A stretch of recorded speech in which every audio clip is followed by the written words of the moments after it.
उड़ जाएगा हंस अकेला जग दर्शन का मेला। चादर उठाई तो सिर्फ फूल मिले, उस परमहंस आत्मा का शरीर फूलों में बदल चुका था। अब मगर में मजार भी है और समाधि भी। ये कहानी 100% सही हो तब भी और काल्पनिक हो तब भी कबीर को हमें ढूंढने में मदद करती है। कबीर हमारे बीच जिंदा है अपने शब्दों के जरिए, इन कहानियों के जरिए। कोई उन्हें कवि मानता है, कोई उन्हें समाज सुधारक कहता है, कोई संत कहता है, कोई उन्हें अवतार मानता है, कोई भगवान मानता है, कोई उन्हें धर्म निरपेक्षता का सबसे पहला झंडा बरदार मानता है। ये सारी बातें सही हैं, क्योंकि कबीर होने का मतलब ही महान होना है।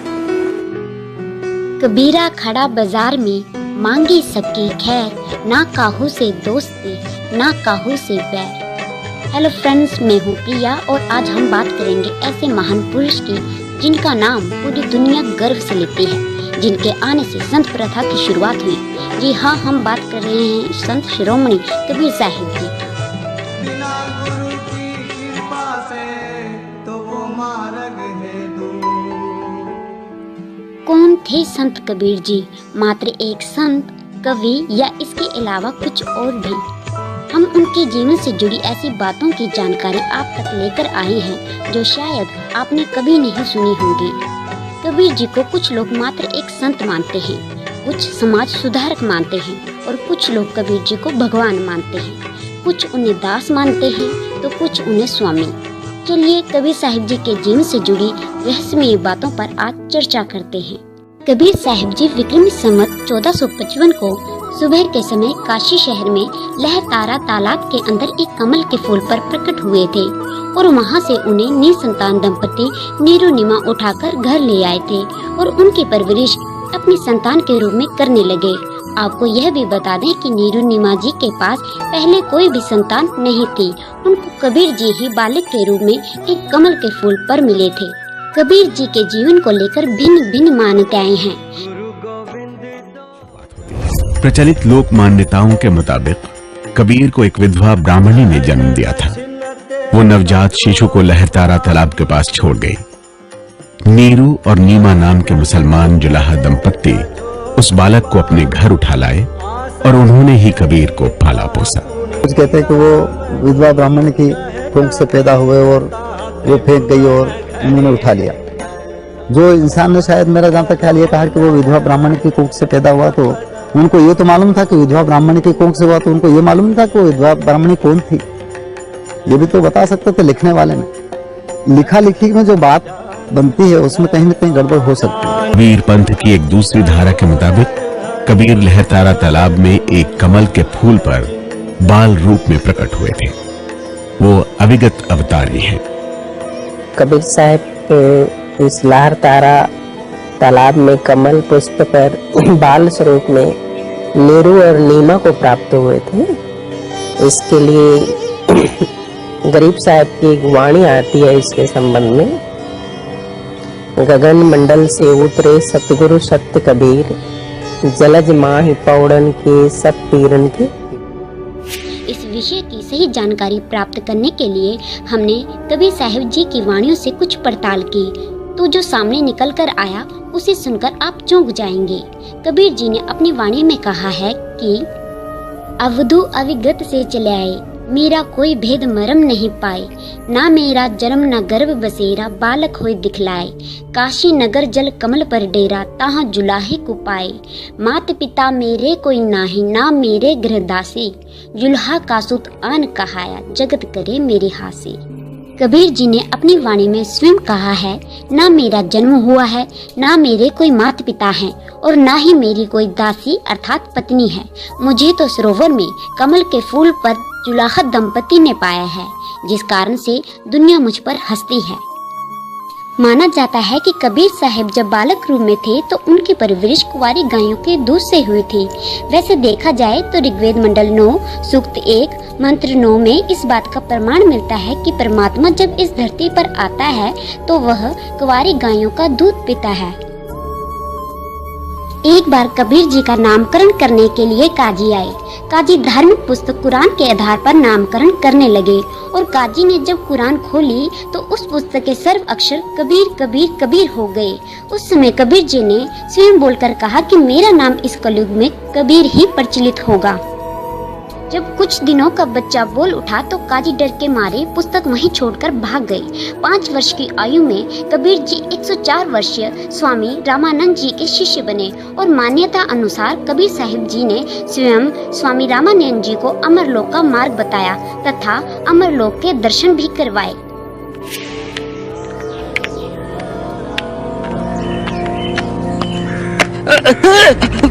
राम राम राम राम राम राम।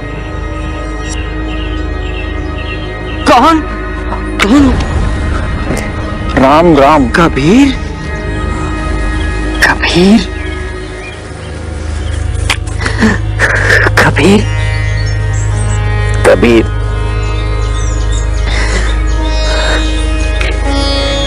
तू जीत गया, तू जीत गया कबीर। तूने मुझे अहं, अभिमान, अन्याय तथा पाप के बंधनों से मुक्त कर दिया। मैं तो अंधा हो गया था। कबीर साहिब कर्म कांड के घोर विरोधी थे। अवतारवाद, मूर्ति पूजा, रोजा, ईद, मस्जिद, मंदिर आदि को वे नहीं मानते थे। कबीर जी मूर्ति पूजा को लेकर पंडितों से कहा करते थे, पत्थर पूजे हरि मिले तो मैं पूजू पहाड़, यासे तो चाकी भली जैसे पीस खाए संसार।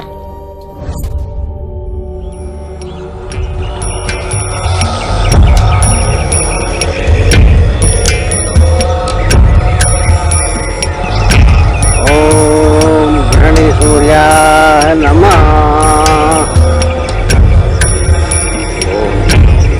ओम गणिभास्कराय नमः।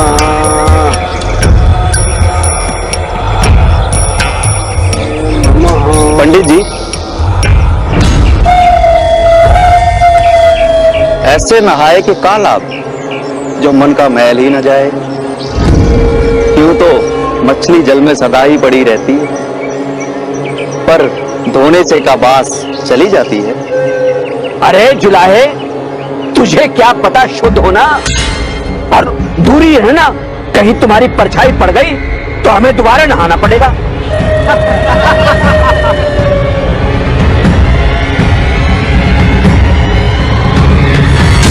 पड़ी पड़ी के पत्थर भया, लिख लिख भया जू ईट, कहे कबीरा प्रेम की लगी न एको छीट। पोथी पढ़ पढ़ जग मुआ, पंडित भया ना कोई, ढाई आखर प्रेम का पढ़े सो पंडित होए। कबीर यही नहीं रुके, बोले कहे कबीर चेतरे भोंदू, बोलन हारा तुरक न हिंदू। काशी उस समय भारत का हृदय थी। सब धर्म के अपने अपने मठ थे। वहां ठाव ठाव पर मंदिर थे, मस्जिदें थी। कबीर के पास कुछ नहीं था, केवल शब्द थे। और जब शब्द ऐसे हो, बोलन हारा तुरक न हिंदू, यानी ऊपर वाला न हिंदू है न मुसलमान। पत्थर पूजे हरि मिले तो मैं पूजू पहाड़, बाटो ये चक्की भली पीस खाए संसार। या कंकड़ पत्थर जोड़ी के मस्जिद लई बनाए, ताचड़ी मुल्ला बांग दे बहरा हुआ खुदाए। कुछ लोगों की मान्यता अनुसार कबीर जी की पत्नी लोई थी और उनके एक पुत्र कमाल और पुत्री कमाली थी। लेकिन कबीर साहिब जी की वाणी अनुसार उनकी कोई पत्नी नहीं थी।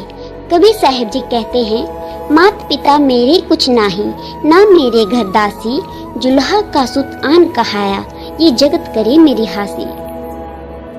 संसारिक दृष्टि में कबीर जी पढ़े लिखे नहीं थे।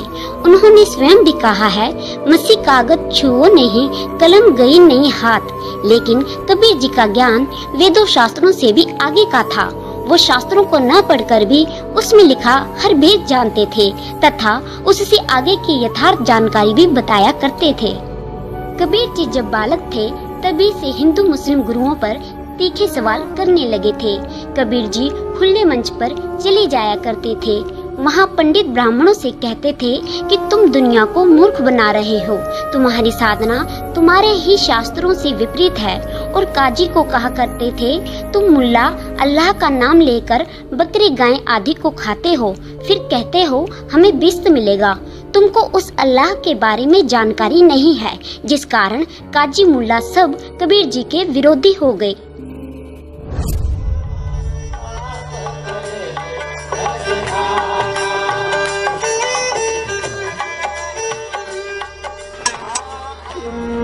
सुने हैं तुम मुसलमानों के खिलाफ लोगों को भड़का रहे हो। ये हमको भड़का नहीं रहे हैं, समझा रहे हैं। नहीं भाई, ये जुलाहा कहा था, दिन भर रोजा राहत है, रात हनत है गाय। ये तो खून व बंदगी, कैसे खुशी खुदाई। ये का हिंदू वाली बात ना हुई। तो तुमने यही कहा था। तो क्या बेकसूर जानवर का हिफाजत करना आदमी को हिंदू बना देता है? बाकी हिंदू तो गाय नहीं खाते।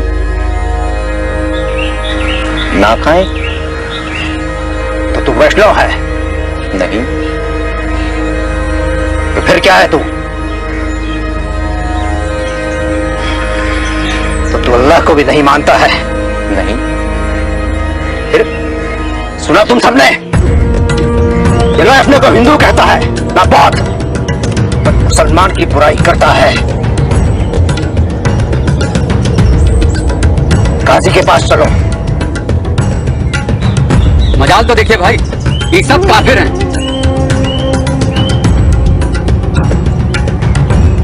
चला है, तू आंख में हाथ डाल रहा है। कैसे मुल्ला साहब? बता, तू कौन मजहब मानता है?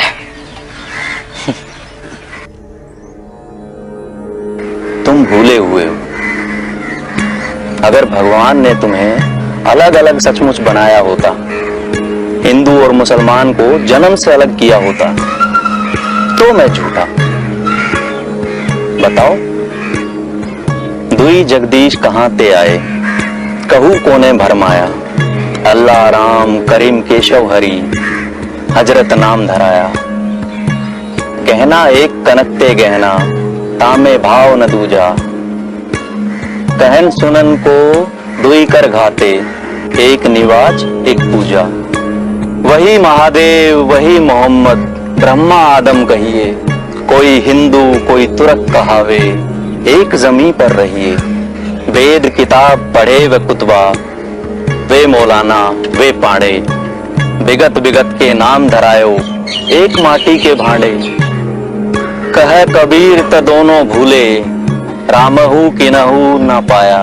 वे खसिया वे गाय कटावे, वादे जन्म गवाया। उसकी जानकारी किसी बाखबर से पूछो, वो बाखबर मैं हूँ। और हिंदुओं को कहते थे कि तुम जो साधना मूर्ति पूजा कर्म कांड करते हो, कहीं गीता जी में लिखा है?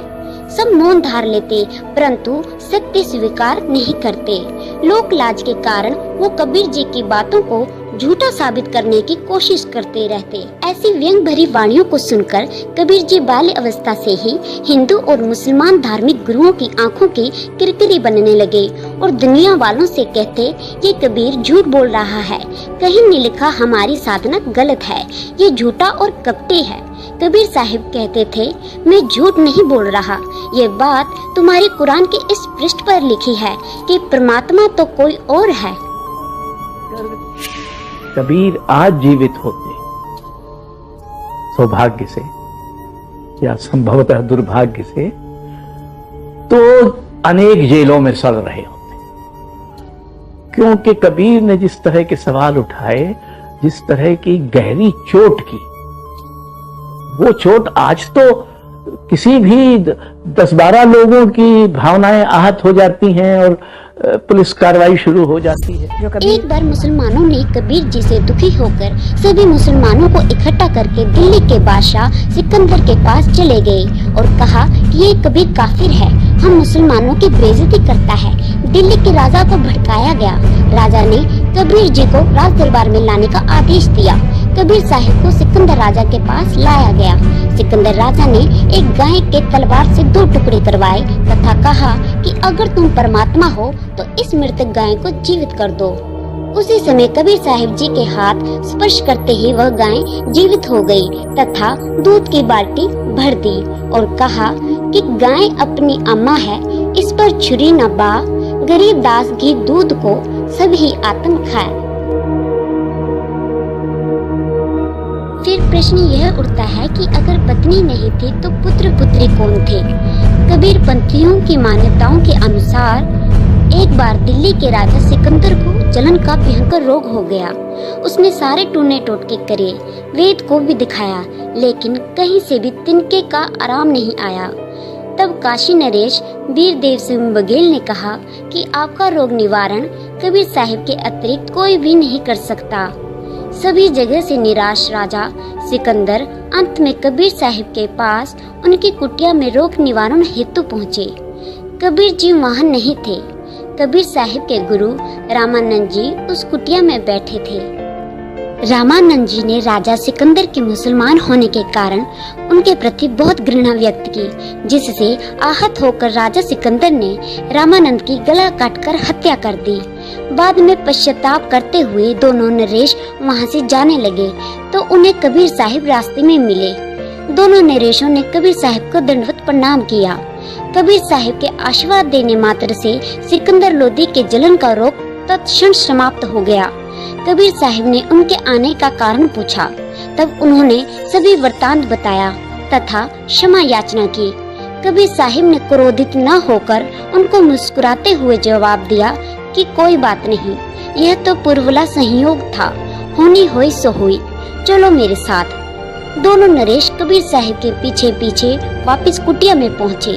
कबीर साहिब जी ने रामानंद जी को भी जीवित कर दिया तथा कहा कि जाति तो इंसानों ने बनाई है, राम अल्लाह ईश्वर तो एक ही है संत जी।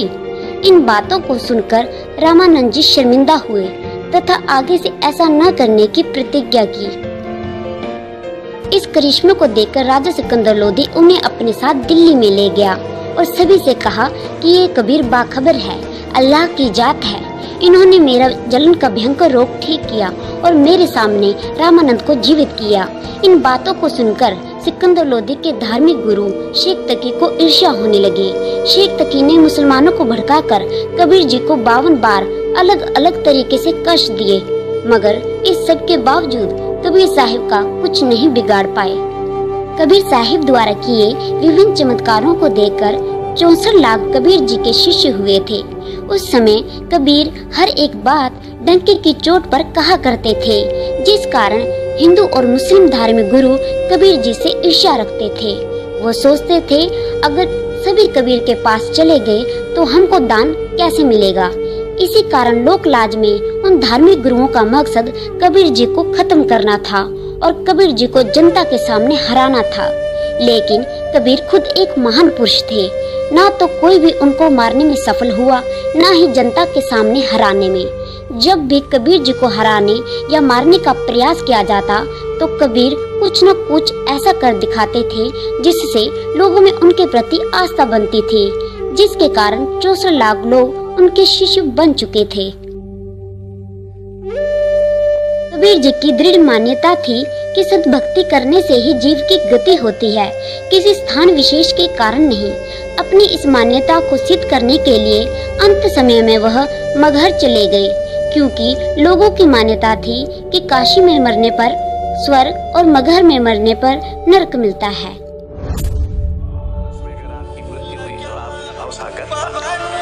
कबीर इसको नहीं मानते।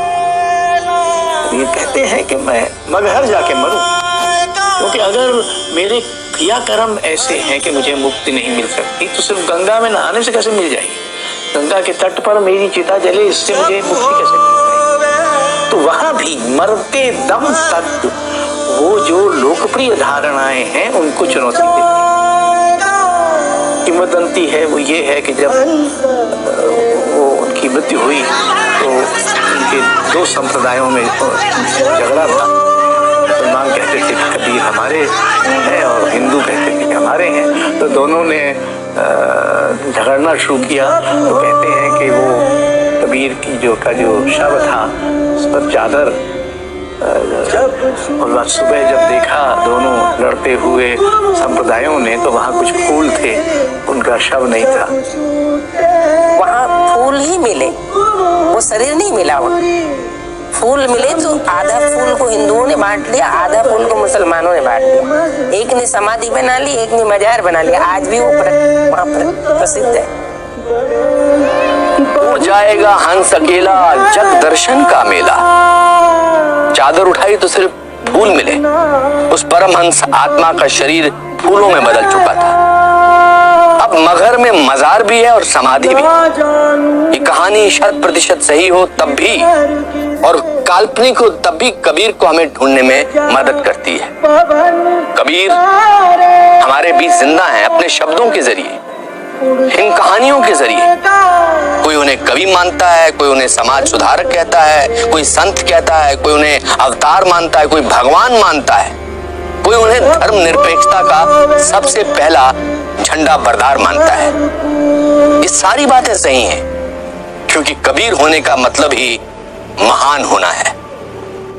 अधिक जानकारी के लिए विजिट करें हमारी वेबसाइट www.supremegod.org।